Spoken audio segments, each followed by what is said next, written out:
বিশ্বনবী সাল্লাল্লাহু আলাইহি ওয়াসাল্লাম ইহুদির লাশ দেখে দাঁড়ায় গেলেন। সাহাবারা বললেন, ইয়া রাসূলুল্লাহ, আপনি দাঁড়ালেন যে, এটা তো ইহুদির লাশ। বিশ্বনবী বললেন, আওয়ালাইসাত নাফসান, এটা কি মানুষ নয়? এটা হোক ইহুদি হোক খ্রিস্টান, এটা তো মানুষ। আমি মানুষ দেখে দাঁড়িয়েছি। আই স্যালিউট দ্য হিউম্যানিটি, আমি মানবতাকে সম্মান করেছি। পড়েন সুবহানাল্লাহ। তাহলে এই জমিনে মানুষের মর্যাদা বেশি, হোক আস্তিক হোক নাস্তিক হোক মুমিন কিংবা কাফের। আদমের সন্তান হলে মানুষ হলেই তার মর্যাদা বাড়িয়েছে কে? মানুষ মরে গেলে এই ডেড বডিটা কি হয়? পচে যায়, গলে যায়, মাটির সাথে মিশে যায়। তাই বলে আপনি ডেড বডির সাথে যাচ্ছে তাই করতে পারবেন না। পারবেন? কেউ যদি অন্যায় করে তাকে যদি আপনি শাস্তির আওতায় আনেন, যা মনে চায় করতে পারবেন না। তারা আগুন দিয়ে পোড়াতে পারবেন না, নাক কাটতে পারবেন না, কান কাটতে পারবেন না, অঙ্গ বিকৃতি করতে পারবেন না। কারণ মানব জাতির মর্যাদা স্বয়ং দিয়েছে কে? ডেড বডি পচে যাবে, গলে যাবে।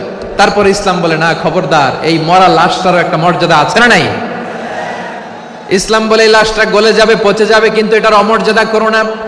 কর্পূর দিয়ে, খেজুর পাতা দিয়ে, এটাকে ওয়ার্ম ওয়াটার দিয়ে, গরম পানি দিয়ে ধৌত করো। সাদা শুভ্র ধবধবে কাপড় দিয়ে লাশটাকে তুমি কাভার করো। তারপরে খাটিয়ার মধ্যে লাশটাকে রেখে বিশাল একটা প্রোগ্রাম করো, একটা ফিউনারাল প্রোগ্রাম করো। ওই প্রোগ্রামের ডানে বায়ে পেছনে লাশটারে রাখলে হবে না, প্রোগ্রামের একেবারে সামনটাতে তুমি লাশটাকে রাখো। সুবহানাল্লাহ। একটা শেষ বিদায় জানাতে হবে, যেটাকে আমরা জানাজা বলি। কি বলি?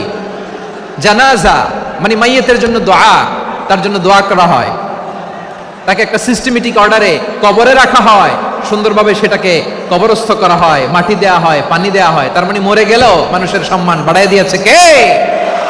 এজন্য আল্লাহ বললেন, ওয়ালাকাদ কাররামনা বানি আদম, বনি আদমের সম্মান মর্যাদা আমি আল্লাহ বাড়িয়ে দিয়েছি।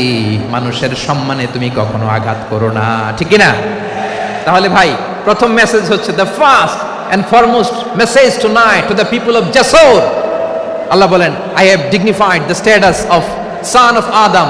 আমি বনি আদম সবার মর্যাদা বাড়িয়ে দিয়েছি, হোক আস্তিক নাস্তিক, হোক কাফের কিংবা মুশরিক, তার মর্যাদা বাড়াই দিছে কে? যখন বন্যা হয়, আমরা ত্রাণ নিয়ে যাই, আমরা শুধু মুসলমানদেরকে ত্রাণ দেই নাকি? হ্যাঁ, আমরা মুসলমানকেও দেই, অমুসলমানকেও দেই, হিন্দুকেও দেই, বৌদ্ধকেও দেই। যেখানেই মানবতা বিপন্ন সেখানে ইসলামের হেল্পিং হ্যান্ড আছে না নাই? সুবহানাল্লাহ। কি দিন আমরা পেয়েছি, কি বিধান আমরা পেয়েছি। ওয়ালাকাদ কাররামনা বানি আদম, আমি বনি আদমকে সম্মানিত করেছি।